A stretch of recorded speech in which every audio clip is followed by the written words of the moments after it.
Assalamu alaikum wa rahmatullahi wa barakatuh. Pour la première année du collège, fossiles et fossilisation. Dans les roches sédimentaires, on peut trouver des empreintes, des traces d'êtres vivants ayant vécu dans le passé. Notre activité 1 nous demande de définir le terme fossile et de classer les différents types de fossiles observés dans le tableau. Voyons notre premier fossile, il s'agit d'un trilobite. Bien sûr, c'est un animal qui a vécu pendant le primaire.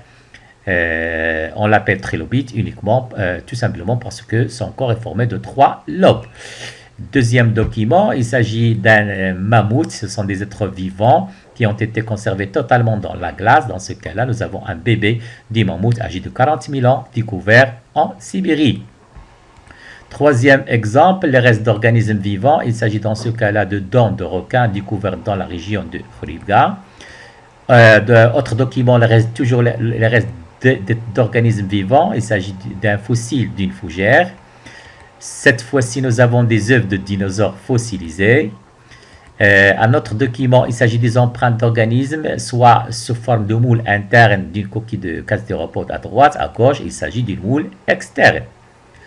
Document suivant, ce sont les traces de la patte d'un dinosaure, donc empreintes d'organismes, comme je l'ai déjà dit, empreintes de la patte du dinosaure.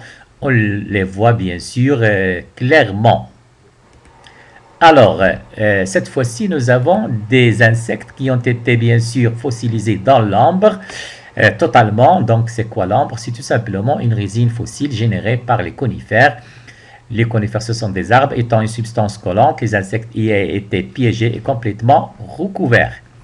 Alors, la définition du terme fossile, tout simplement, ce sont des restes ou les traces d'activité d'êtres vivants, animaux ou végétaux, conservés au sein du couche sédimentaire. Le classement de nos fossiles, donc soit ils sont sous forme de restes d'organismes vivants, soit sous forme de traces de leur vie, et enfin sous forme d'empreintes de ces organismes. Premier cas, nous avons bébé de mammouth, mammouth adulte, dents de requin, etc. Les traces de vie et troisièmement, les empreintes d'organismes. Nous avons comme exemple l'empreinte de dinosaures et moules de coquillages. Activité 2, décrire les étapes de la fossilisation. Pour bien sûr déterminer bien sûr les étapes de la formation d'un fossile, on va bien sûr suivre ce document animé.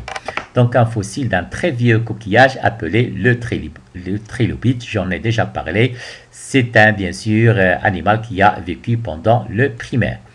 Alors, cet animal vivait dans les fonds marins il y a environ 470 millions d'années. À sa mort, son corps va reposer sur le fond. Juste après, bien sûr, progressivement, les parties molles du coquillage vont disparaître pour ne laisser que la carapace. Avec le temps, les sédiments, bien sûr, viennent remplir et recouvrir sa dépouille, la mettant ainsi à l'abri du dioxygène. Des couches sédimentaires vont s'accumuler, bien sûr la pression, la température augmente puisque notre fossile se trouve maintenant dans une couche plus profonde. Les matériaux vont se transformer progressivement en roche, le processus de la fossilisation commence. Alors, cette fossilisation, bien sûr, aura lieu en deux possibilités. Voyons la première possibilité, la fossilisation dans ce cas-là sera faite par minéralisation, donc sous l'effet de réactions chimiques, la carapace se transforme elle-même en roche, le fossile est une copie conforme du trilobite originel. Deuxième possibilité, ce qu'on appelle la fossilisation par moulage. Les sédiments à l'extérieur et à l'intérieur de la carapace vont se transformer en roche, la carapace disparaît et on obtient ainsi un moulage des parties externes et des parties internes de notre, bien sûr, coquillage. Alors, par la suite, les mouvements géologiques vont déplacer les couches rocheuses vers le haut, voilà, et font ressurgir à la surface les strates profondes de la croûte terrestre. Sous l'action d'agents d'érosion, bien sûr, du vent, de la pluie, vont mettre à nu le trilobite fossilisé. Ainsi, bien sûr, que notre paléontologue, c'est-à-dire le géologue qui étudie les fossiles, a pu faire une belle découverte. Alors, les étapes, nous les avons déjà décrites. Étape 1, mort de l'animal et son dépôt, le dépôt de son cadavre sur le fond marin. Étape 2, je m'excuse.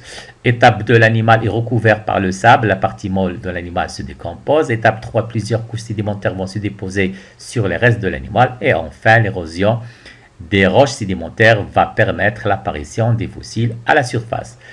Activité 3, déterminer les conditions nécessaires à la fossilisation. Voilà. Donc, pour qu'un animal soit protégé, et bien sûr, il doit être enterré et plus vite il sera enterré, mieux ce sera. Bien sûr, il sera transformé en fossile. Voyons le premier cas. Si l'animal meurt dans une zone exposée, il n'y a aucune, bien sûr, protection contre les intempéries nées contre les charognards. Voyons ce cas-là. Voilà, effectivement, va mourir à la surface. Donc, il est exposé aux intempéries, comme je l'ai déjà dit. Donc, ce cadavre ne se transformera jamais en fossile. Deuxième possibilité, cette fois-ci, le corps, bien sûr, de notre animal va tomber dans une rivière, un lac ou la mer et finira par couler et se poser au fond. Les parties mortes du corps peuvent être mangées ou se décomposer, mais certaines parties du corps peuvent être restées suffisamment longtemps pour être recouvertes de sédiments particules fines, comme on va le voir. Donc, le corps va tomber dans l'eau, effectivement, au fond de l'eau. Voilà. Donc, comme je l'ai déjà dit, bien sûr, elle est recouverte de sédiments. Une autre possibilité, bien sûr, dans ce cas-là, bien sûr, le corps ne se transformera pas en, bien sûr, en fossile. Pourquoi? Tout simplement parce que le cadavre est tombé à côté d'un volcan, il a été brûlé. Voilà, donc les plantes et les animaux meurent constamment, mais seuls certains d'entre eux sont enterrés aux bons endroits pour pouvoir devenir des fossiles. Cela est dû au fait que l'emplacement et les conditions sur le site d'inhumation doivent être parfaitement adaptés à la formation d'un fossile. Donc un fossile potentiel doit être enterré rapidement afin d'être protégé des charognards et des intempéries. Ensuite, il doit se trouver dans une zone où la roche se formera autour afin que le corps de la plante ou de l'animal soit préservé. Donc, le cas d'un dinosaure, la mort du dinosaure, étape 1, étape 2, bien sûr, comme vous le constatez, la partie molle va être décomposée, seul le squelette reste, va persister.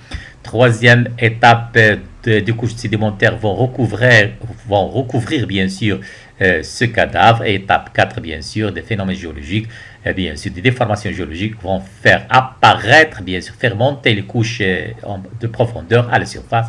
Et bien sûr, notre fossile va apparaître à la surface. La fossilisation exige des conditions d'enfouissement et de conservation particulières pour les empreintes d'êtres vivants. Un remplissage immédiat, bien sûr, de l'empreinte de l'être vivant par une couche sédimentaire est obligatoire.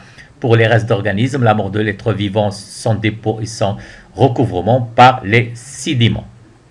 Notre bilan nous demande tout simplement de compléter le texte avec le mot suivant: actualisme, sédiments, traces anciens, fossilisés, fossiles.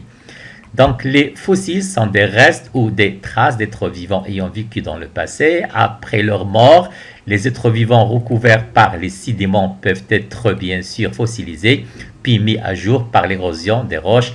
Le fossile à l'âge bien sûr de la roche sédimentaire, à le même âge de la roche sédimentaire dans laquelle, bien sûr, il se trouve. Les observations faites dans des milieux actuels, transposées, bien sûr, au phénomène du passé, ce qu'on appelle le principe d'actualisation, nous permettront, bien sûr, de reconstituer certains éléments du paysage ancien. Merci.